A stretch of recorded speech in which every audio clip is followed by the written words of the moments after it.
Have you ever noticed that some of the kindest people you've ever met are also the most exhausted? They're the ones who always show up, always help, always smile. And if you look closely, you'll see the tiredness hiding in their eyes. Because behind that kindness is something heavier, something deeper, something darker. We grow up believing kindness is simple, pure, soft, beautiful. We teach children to be kind. We admire kind leaders.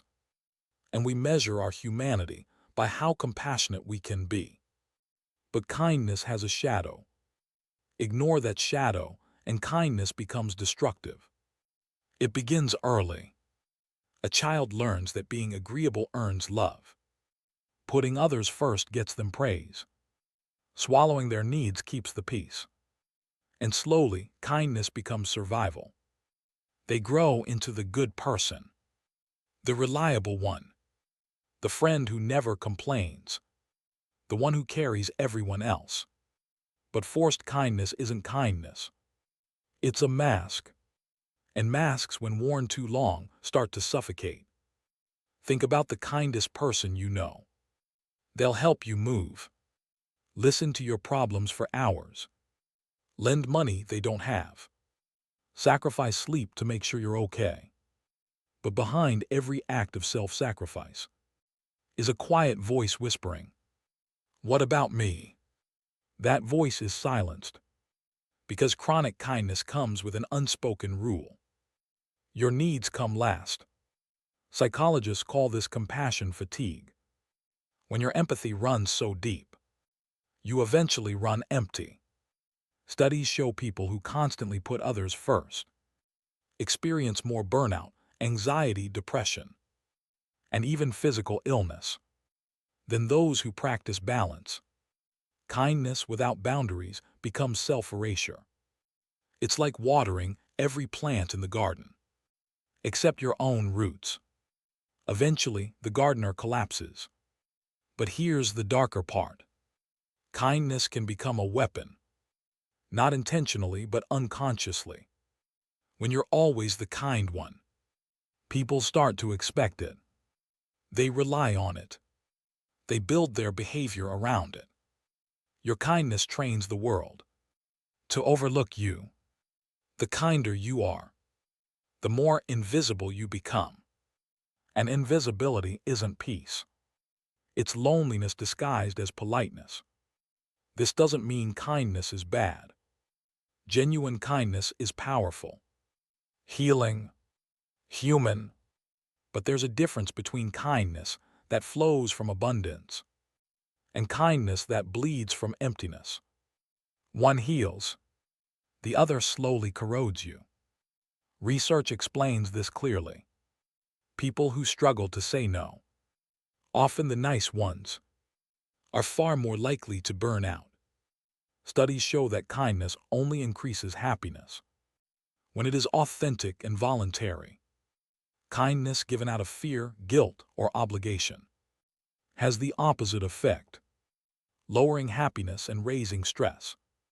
Yet many of us keep saying yes because we're terrified of disappointing people, terrified of being seen as selfish, terrified of losing love. And here's the truth nobody tells you. When you silence your needs, suppress your anger, bury your boundaries, those emotions don't disappear.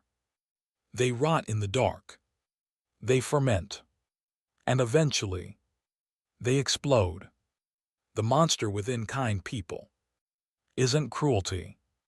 It's years of unspoken truths finally breaking out. So how do we fix this? How do we stay kind without destroying ourselves?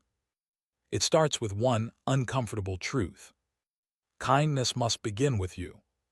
Not selfishness, not neglecting others, but understanding that if you constantly empty yourself, you will eventually have nothing left to give. This is where boundaries come in.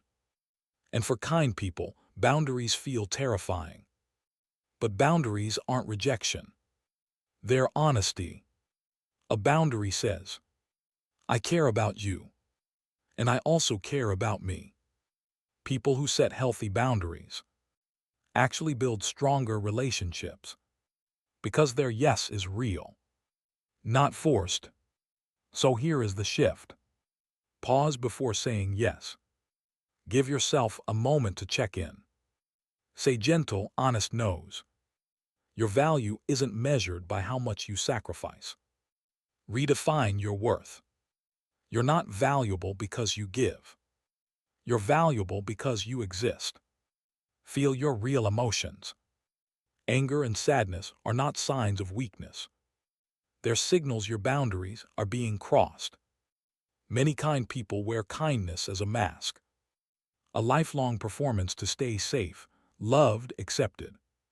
But masks are heavy, and the real journey is not to abandon kindness, but to remove the mask, so your kindness becomes authentic.